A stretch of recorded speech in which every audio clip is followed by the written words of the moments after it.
Selamat siang, kita ketemu lagi di channel Firdaus Water Treatment. Kebetulan ada tamu, kita akan berbincang-bincang. Persiapannya sudah mulai ke arah mau jalan, karena bangunan sudah 7 kali 20 ya, untuk kondisi bangunannya. Untuk ini kita akan prioritaskan satu mungkin ke arah mesin. Kedua kita review ya, bagaimana kiat-kiat kita memilih bahan baku, kemudian bagaimana berpengaruh terhadap ya satu ke bisnisnya juga ya Pak. Kedua bagaimana ya kita bisa namanya itu berkembang, karena posisi pabrikasi itu tidak hanya satu item yang harus bagus, jadi keseluruhan. Nah kita akan review baik nanti di sini dan kita lihat dus juga. Untuk itu mari kita simak kita dengan tanya jawab ya. Pak, dari sini kita akan melalui nanti ini air baku ya yang akan kita cek. Jadi untuk di awal ini setiap orang yang berminat untuk bisnis air itu nggak bisa main hajar aja, main tanya berapa semua, nggak bisa begitu ya. Jadi kita harus bahasanya data dulu ya, data dulu di apa namanya tuh di analisa.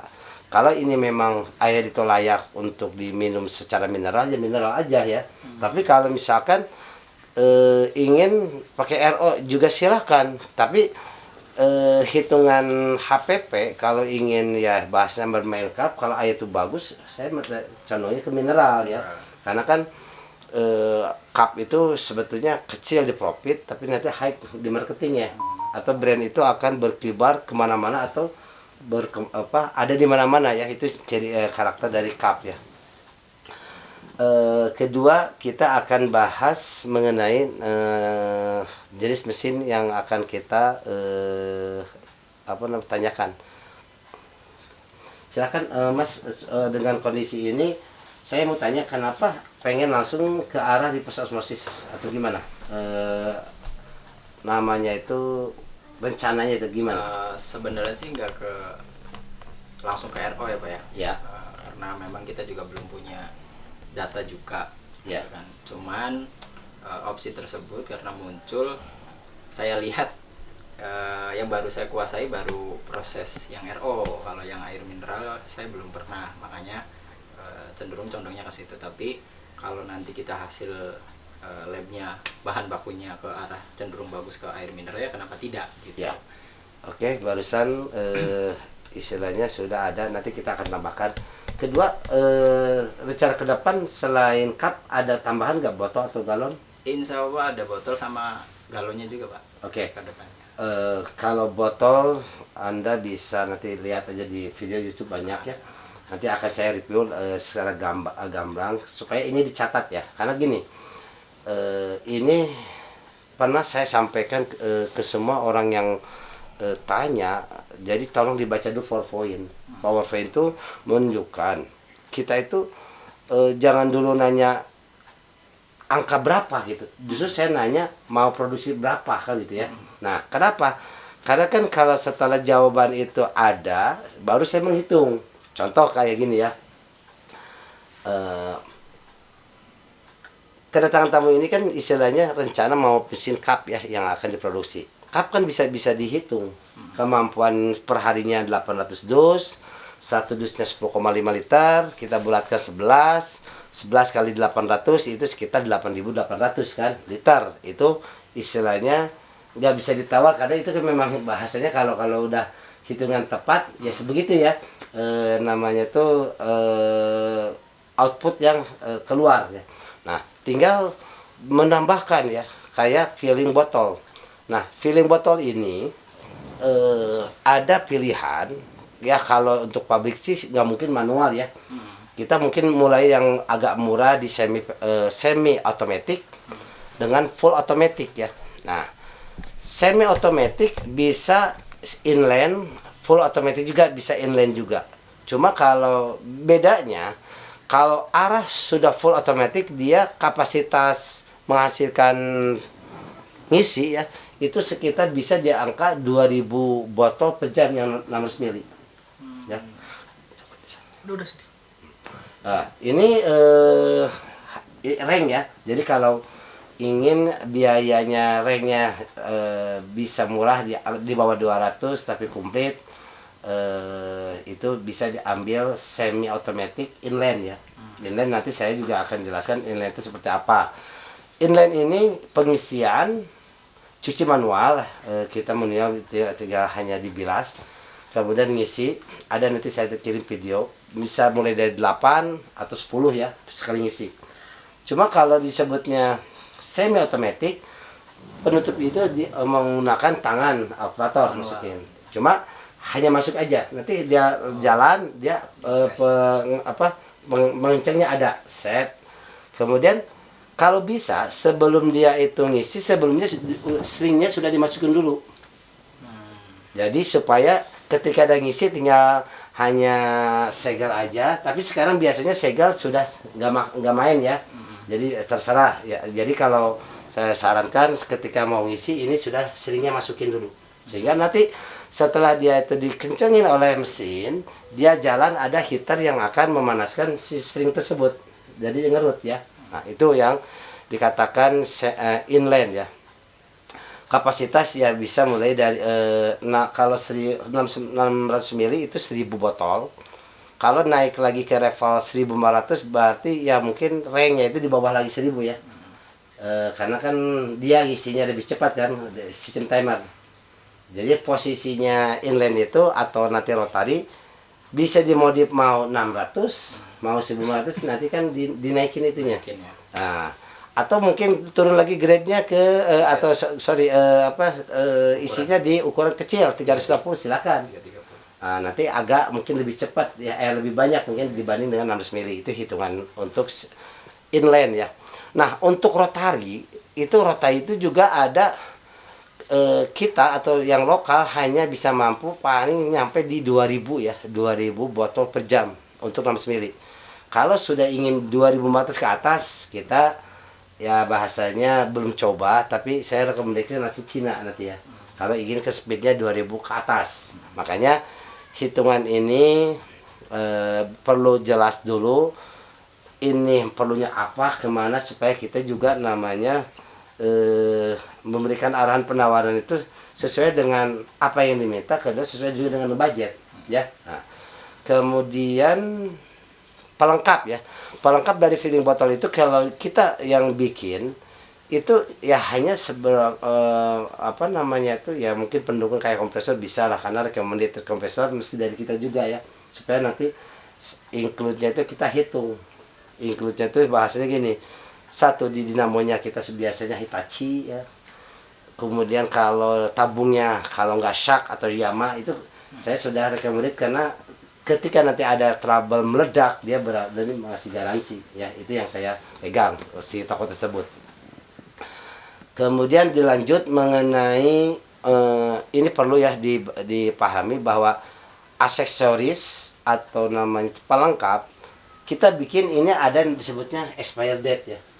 Nah, expired date ini nanti mau sekalian masukin silakan ya, kita masukin atau tidak pun nanti, yang penting di sini ketika ingin komplit, jadi si conveyor itu harus namanya menunjang kan untuk ke arah namanya nembaknya ini kan. Contoh kayak cup ya, ini cup ya.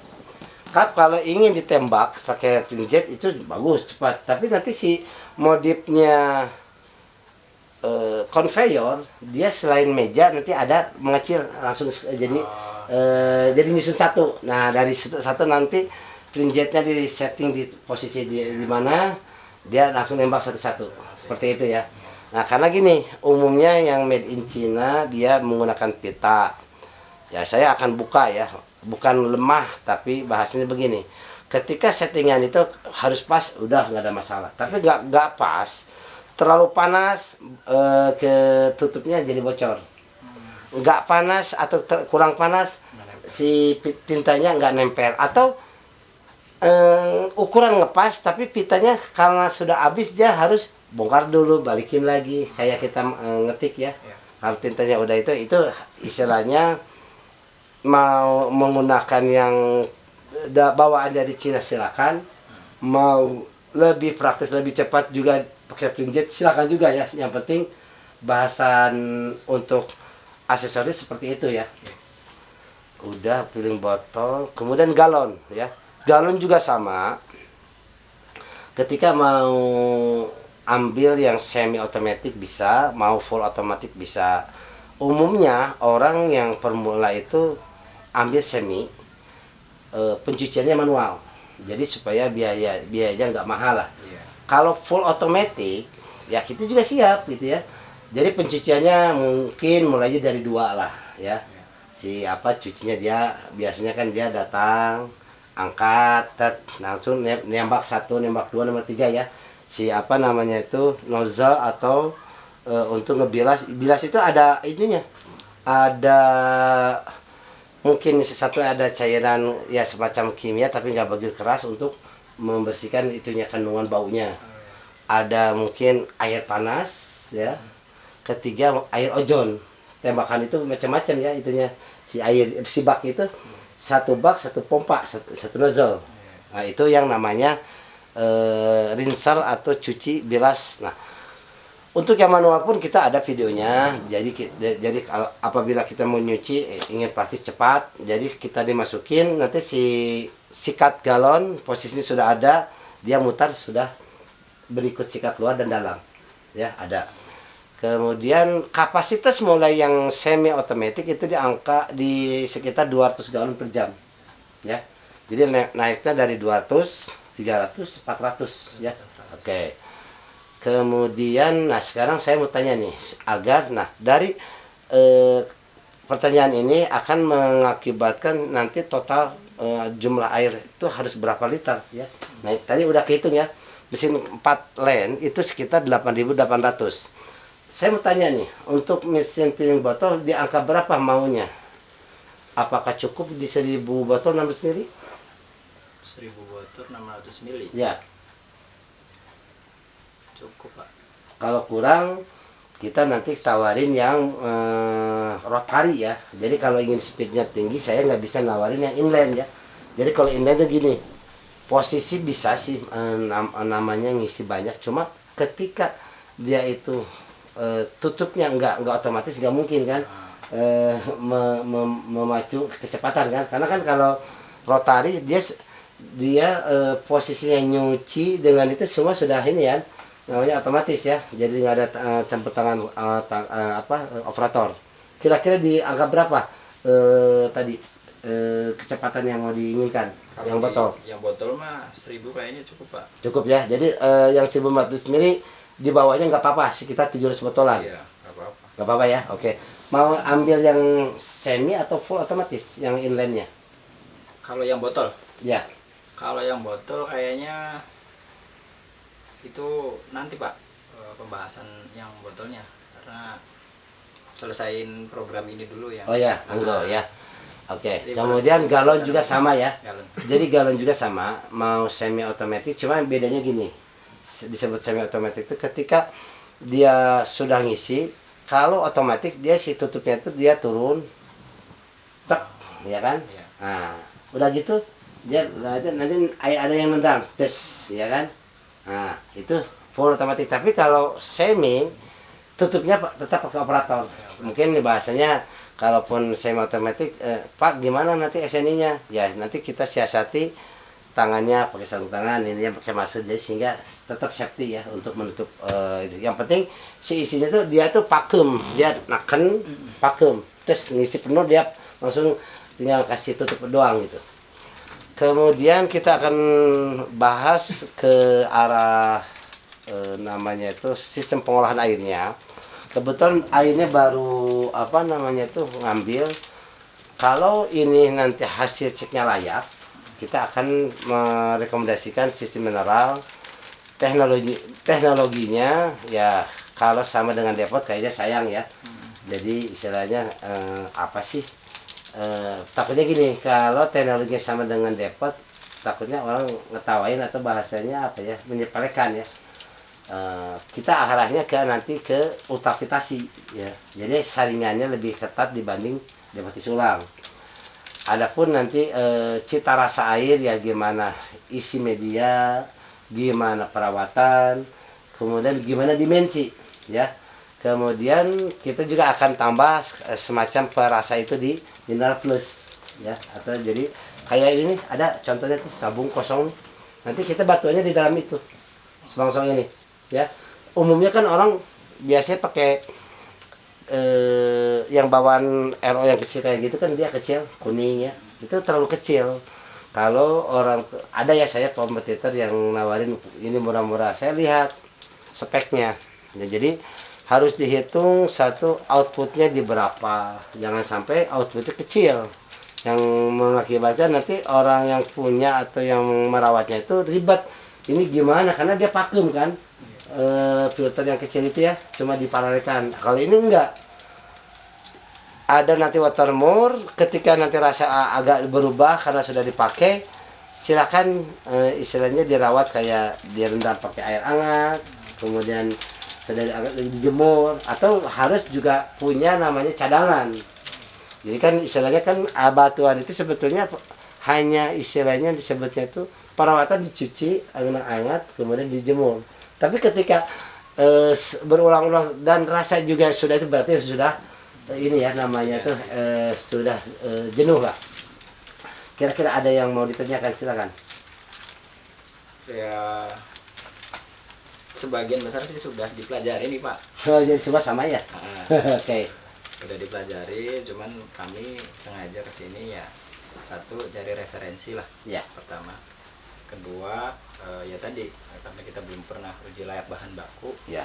penentuannya nanti apakah ke air mineral prosesnya, Ya. terus sama ataukah ke RO gitu. Ya. Nah, nanti juga kita sesuai dengan budgeting kitanya gitu kan. Ya. Arahnya ke sana. Terus yang pasti kalau masalah awalnya sih emang saya tinggal satu ini nih yang apa namanya? Leadnya nih. Mereknya udah brand belum? udah ada brand mah. Udah didaftarkan ke hakiman? Belum kalau itu. Sekalian nanti saya bantu aja ya. Paling Ada pertanyaan lain selain ini akan saya review ini bahan baku? Ada nggak pertanyaan? cukup sih paling yang belum ini paling masalah perizinan paling kayaknya. Oke ya. Saya sebelumnya di konten lainnya belum pernah kita mereview bagaimana memilih ya produk bahan baku itu. Perlu diketahui ya, yang namanya main cup itu kita akan bicara lead. Nah, lead ini kita harus detail. Yang nawarin itu dia ketebalan ininya 55 nanomikron ya. Nah ini, jadi ketebalannya kita sudah terasa ya. Iya. Nah, ketika nanti dia ngasih murah, kemudian dia tidak 55, saya sarankan jangan terima. Karena apa? Risikonya besar. Jangan menghemat beda berapa 50.000 atau berapa. Nanti dijatuh. Cirinya begini ya. Ketika ini sudah masuk ke mesin, cirinya kalau ketebalan ini bagus, dia di 190, 193, 195, paling tinggi 5 cukup. Itu cirinya kalau ininya tebal. Tapi kalau ininya nggak tebal, tipis, dia perlu pasti 200 kali lebih. Itu cirinya ya. Kedua, dari warna ini jangan sampai mengandung dia berbau dari namanya itu color ya, atau namanya desain yang sudah dikukuhkan, didaftarkan merek. Nah, ini penting karena kalau tidak didaftarkan ke kehakiman, merek kita ada orang yang sudah punya belum. Nah, kalau sudah dan kemudian kita juga istilahnya nggak didaftarkan, kita akan juga jadi masalah. Apakah nanti mungkin karena ketidaktahuan atau memang mungkin ya ceroboh ya. Nah, makanya saya infokan, jadi sebelum tolong bikin merek, kemudian diskusikan untuk pembuatan lead ini. Selain merek didaftar ke kehakiman, kemudian desain nanti kita bantu juga, karena antara keinginan konsumen kayak gini kita resap, kita respon, kemudian kita kembangkan sehingga perpaduan warna dan sebagainya kita bantu ya, supaya hasil kayak begini ya, kayak sederhana tapi kalau warnanya hidup dia eksplor ya, eksplor. Jadi ini ada lagi yang satu lagi dari Belva itu yang NTT ya. Kemudian kita perlu review lagi. Selain ini ada namanya cup ya. Nanti kita ke sana. Cup saya merekomendasikan ketebalannya minta 2,8 gram. Ya, jangan di bawah itu. Kalau di atas ya bagus ya, tapi jarang lah. Jadi 2,6 itu kecil jangan. Karena memang murah. Tapi plusnya ada murah, tapi takutnya gagal produksinya, takutnya lebih banyak errornya ya. Kemudian sedotan juga kita harus selektif, jangan sampai kita beli sedotan itu dia penyok ya, jadi harus kuat. Kemudian dus ya, dus juga harus namanya selektif. Kita ada nanti contoh ya, kita akan bawa.